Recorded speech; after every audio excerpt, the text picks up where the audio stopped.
నమస్తే, నేను సిరి. బాలకృష్ణ గారి కుమారుడు సినిమా ఎప్పుడు వస్తుందా అని చెప్పేసి అందరూ ఎదురు చూస్తున్నారు. అయితే మొన్న చూసినట్టయితే తన బర్త్డే మోక్షజ్ఞ బర్త్డే రోజు అయితే సినిమా వస్తుంది, ప్రశాంత్ వర్మ దాన్ని డైరెక్ట్ చేస్తున్నారు అని చెప్పేసి చాలా వార్తలు అయితే వచ్చాయి. మా ప్రశాంత్ వర్మ కూడా ఏదైతే ఒక పోస్ట్ ఉంటుందో దాన్ని కూడా రిలీజ్ చేయడం జరిగింది, ఆయన ఫొటోస్ని కూడా రిలీజ్ చేయడం జరిగింది. కానీ ఇప్పుడు అనూహ్యంగా ప్రశాంత్ వర్మ ఈ సినిమా నుంచి తప్పుకుంటున్నారు. ఆయన ప్లేస్లో కల్కి డైరెక్టర్ ఎవరైతే ఉన్నారో నాగశ్విన్ గారు వస్తున్నట్టు మరి వార్తలు అయితే వస్తున్నాయి. ఇందులో ఎంతవరకు వాస్తవం ఉంది ఏంటి అనే అంశాన్ని మనకు వివరించడానికి మనతో పాటు ఉన్నారు ప్రముఖ సినీ క్రిటిక్, సీనియర్ జర్నలిస్ట్ జగదేవ్ గారు.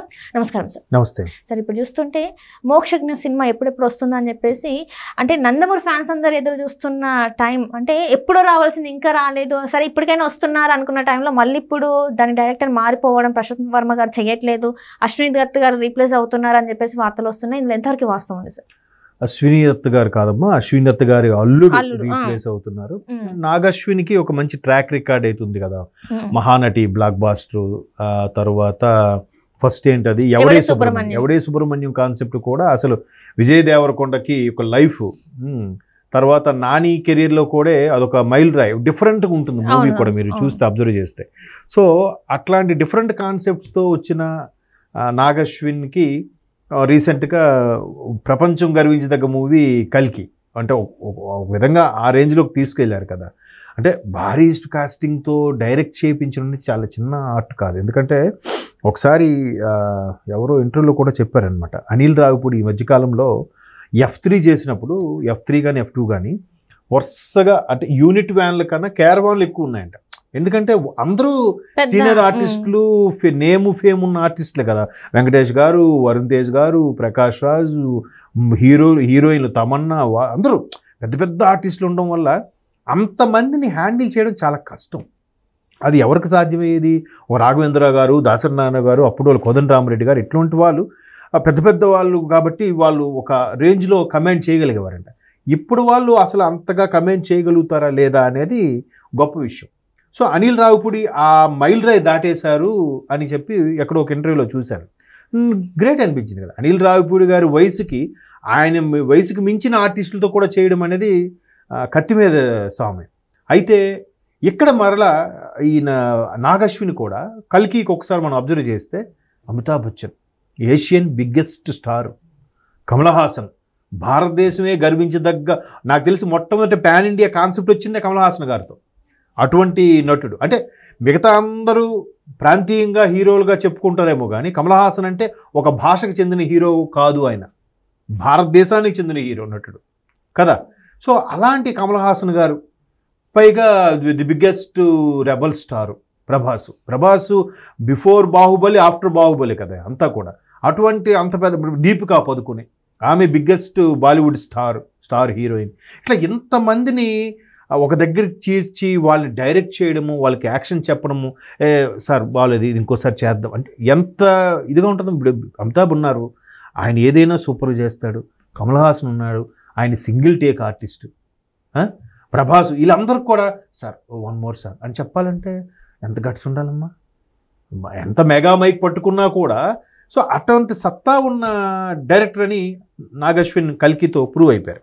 ఇంకా రాజమౌళి అంటే ఆల్రెడీ గుర్తింపు పొందిన డైరెక్టర్, పక్కన పెట్టండి.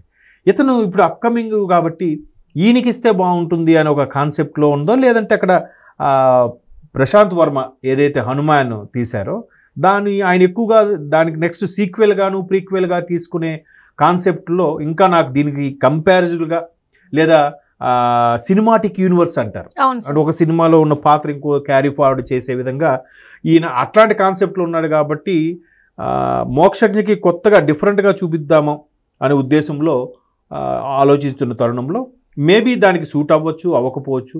ఇంకోటి ఏంటంటే నెక్స్ట్ ఆ సినిమాకి చిరంజీవి గారు ఏదో చేస్తారని, ప్రశాంత్ వర్మ సినిమాకి హనుమంతుడిగా ఏదో ఉండబోతున్నారని రకరకాల ఊహాగానాలు అయితే వినిపిస్తున్నాయి. సో మొత్తం మీద మరి దానికి సూట్ అవ్వలేదో లేదా డేట్స్ కుదరలేదో సంథింగ్ తెలియదు. కానీ బాలయ్య బాబు గారు ఇటు డైవర్ట్ అయ్యారన్నట్టుగా అయితే వార్తలు వినిపిస్తున్నాయి. ఇంకైతే కన్ఫర్మ్ కాలేదు. మేబీ దత్తు గారు సినిమా అంటే అశ్విని దత్ గారు అల్లుడు కాబట్టి దత్తు గారు కాంపౌండ్ నుంచి వచ్చిన డైరెక్టరే కదా, పైగా దత్తు గారే స్పాన్సర్ చేస్తారేమో ఎవరు తెలుసు. ఎందుకంటే దత్తు గారికి కూడా ఒక సెంటిమెంట్ ఏంటంటే ఏంటది, అతను సినిమా స్టార్ట్ చేసేటప్పుడు బ్యానర్ ప్రొడక్షన్ స్టార్ట్ చేసేటప్పుడు సార్ దీనికి ఒక మంచి పేరు పెట్టండి అన్నగారి దగ్గరికి వెళ్ళారట, ఎన్టీఆర్ గారి దగ్గరికి వెళ్తే ఆయన కాసేపు ఇలా ఆలోచించి వైజయంతిమాల అని పెట్టండి అన్నారంట. వైజయంతిమాల ఏంటంటే కృష్ణుడి మెడలో ఉండే హారం పేరు వైజయంతిమాల అంటారు దాన్ని. సో అందుకు వైజయంతి మూవీస్, అందుకే కదా వైజయంతి మూవీస్ వచ్చినప్పుడు ఎన్టీఆర్ గారు కృష్ణుడిగా ఉన్న గెటప్లో శంఖారావం చేస్తున్నట్టుగా ఉంటుంది. సో అట్లాగా దత్తు గారికి అది సెంటిమెంట్ అనమాట ఎన్టీఆర్ గారు. సో ఎన్టీఆర్ గారు మనవడికి ప్రొడ్యూస్ చేసే అవకాశం కూడా రావచ్చు, లేకపోతే అవకాశం లేకపోయినా డైరెక్టర్గా తన అల్లుడు చేసిన తన కాంపౌండ్ నుంచి వచ్చిన సాటిస్ఫాక్షన్ ఉంటుంది కదా. ప్రొడ్యూసర్లు అంటారా, బాలయ్య బాబు గారు చిటికేస్తే ఎవరు చేయరు చెప్పండి, బాలయ్య బాబు గారు అబ్బాయికి. పైగా బాలయ్య బాబు గారు ఈ ఇయర్తో సరిగ్గా 50 ఏళ్ళు పూర్తయింది ఇండస్ట్రీకి. అదొక సెంటిమెంట్గా వర్కౌట్ అయింది కాబట్టి మోక్షజ్ఞని ఇప్పుడు ఇంట్రడ్యూస్ చేస్తున్నారు. ఇప్పుడు ఎన్టీఆర్ గారు జూనియర్ ఎన్టీఆర్ గారు అయితే ఆల్మోస్ట్ అలా 18 ఏళ్ళకో ఆయన ఇప్పుడు తెరంగేయడం చేశాడు. ఆయన 22 ఏళ్ళకే సూపర్ స్టార్ అయిపోయాడు అది ఆ సినిమాలతో. సో ఇప్పుడు ఈయన దగ్గర 30 ఏళ్ళు వచ్చేస్తున్నాయండి ఈయనకి. 30 ఏళ్ళ వరకు ఎందుకు ఆగారు? వస్తానా రానని మీమాంసలో ఉన్నారా, లేదంటే ఆయనకి నటన మీద ఆసక్తి లేదా ఇంకా సరైన స్టోరీలు అవి నచ్చక గ్యాప్ ఇచ్చారా అనేది చాలామందికి కొన్ని సందేహాలు ఉన్నాయి. దట్టు బాలయ్య బాబు గారు అబ్బాయి అంటే ఆ క్రేజ్ వేరు కదా. ఎన్టీఆర్ గారికి యనమండుగురు కొడుకులు ఉన్నా కూడా ఎన్టీఆర్ గారు నటవారసత్వం అంటే మాత్రం బాలయ్య గారి పేరే చెప్తారు. సో ఇప్పుడు నెక్స్ట్ జనరేషన్లో నటవారసత్వం అంటే కళ్యాణ్ రామ్ గారు ఉన్నారు, ఎన్టీఆర్ గారు ఉన్నారు, అఫ్కోర్స్ తారకరత్న గారు చనిపోయారు అనుకోండి, అట్లా ఉన్నారు. కానీ ఆ జనరేషన్లోనే థర్డ్ జనరేషన్లోనే మోక్షజ్ఞ కూడా రావడం అనేది అందరూ ఆతృతగా ఎదురు చూస్తున్నారు. ఇప్పటికే లేట్ అయింది. సో ఇకపైన వస్తే బాగుంటుంది.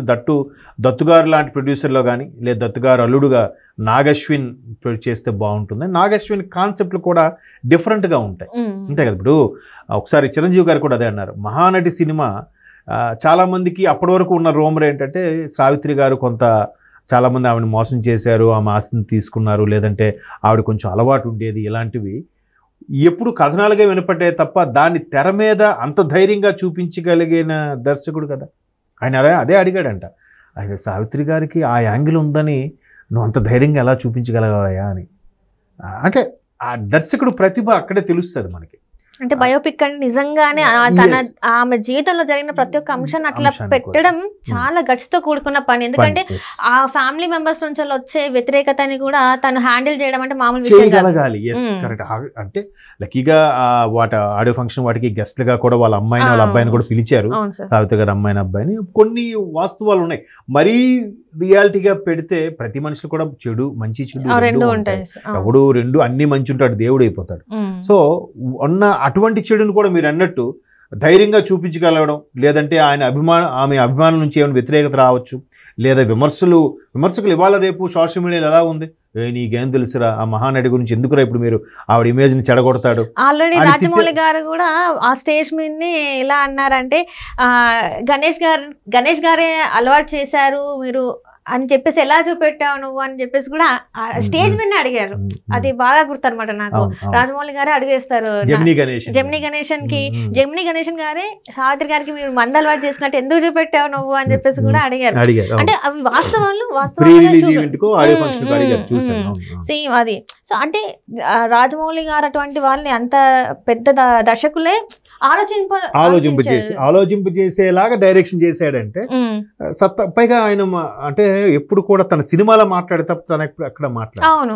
ఈవెన్ వాళ్ళ మిస్సెస్ దత్తుగారు అమ్మాయి మాట్లాడుతుందేమో కానీ ఈయన ఎక్కడ మాట్లాడు. చాలా సింపుల్గా చాలా ఒబీడియంట్గా ఉంటాడు ఆయన. మేబీ చాలా మందికి ఆయనకు పిలుస్తూ ఉంటారట చీఫ్ గెస్ట్ గారు అమ్మని. మొన్న దేనికో ఒకదానికి వచ్చినట్టున్నాడు కానీ అసలు ఎక్కడ బయటికి రాడంట.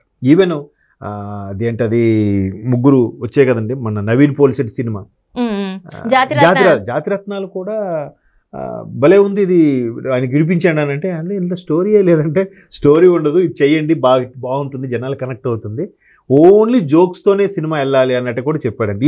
ఈయన అవుట్పుట్ ఇదే, గైడెన్సు చెప్పడం ఈయనదే. బట్ అక్కడ అనుదీప్ దాన్ని క్యాచ్ చేసి ఆయన నిజ జీవితంలో ఉన్న జోక్స్ అన్ని పెట్టడం, అది బ్లాక్ బాస్టర్ అయిపోయింది. అంటే అది ఏది జనాలకి నచ్చుతుంది, ఏది ఇది ఉంటుంది, ఆ పల్స్ తెలియాలి కదా. సో ఇప్పుడు కూడా మోక్షజ్ఞని ఫస్ట్ మూవీ అని రొటీన్గా కాకుండా డిఫరెంట్గా చూపించగలగాలి, అందరూ యాక్సెప్ట్ చేసేలా చూపించగలగాలంటే ఏంటి. సో అశ్వినికి ప్రాజెక్ట్ వెళ్తున్నా కూడా బాగానే ఉంటుందని నాకు ఒక అంటే ఇప్పుడు అభిప్రాయం. సినిమా కూడా ఏంటంటే ఆదిత్య 369 కి సీక్వెల్ గా రాబోతుంది, ఆదిత్య 999 మ్యాక్స్ అని చెప్పేసి అందులో కూడా బాలకృష్ణ గారు ఉంటారని చెప్పేసి కొన్ని వార్తలు కూడా వచ్చాయి. మరి అది ఎంతవరకు వాస్తవం ఉంటుంది ఏమో చెప్పలేం. అది మరి సంగీతం గారు చెప్పాలి. సంగీతం గారు ఇన్పుట్స్ కూడా మనం తీసుకున్నారట కల్కిలో కూడా. అంత ఇది చేసినప్పుడు కూడా సంగీతం శ్రీనివాస గారు గ్రేట్ దర్శకులు, ఆయన ఇన్పుట్స్ కూడా కొన్ని తీసుకున్నారట సెట్లు వేయడానికి గట్రా. మేబీ ఆయన గైడెన్స్తో మళ్ళీ చేసినా ఆశ్చర్యపోనక్కర్లేదు. బట్ ఫస్ట్ సినిమాకి అయితే అది చేయరు. నెక్స్ట్ రెండో ప్రాజెక్టు మూడో ప్రాజెక్టులో అయితే ఆ కాన్సెప్ట్ ఉందట, ఆదిత్య 999 అని చేయాలని ఉంది. చూద్దాం మరి ఎప్పటికి. Right sir, thank you so much sir. Thanks.